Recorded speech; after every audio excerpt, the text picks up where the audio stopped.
na sana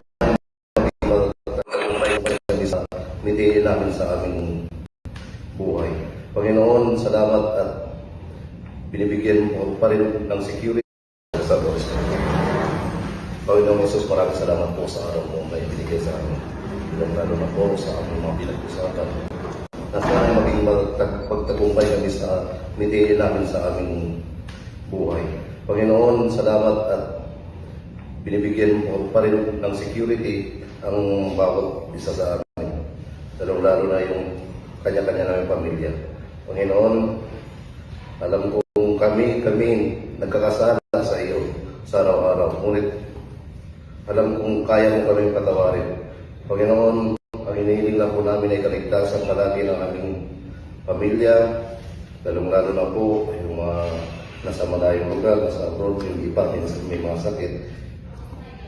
Pagalingin mo na po sila at saka bigyan mo sila ng magandang kalusugan sa araw-araw.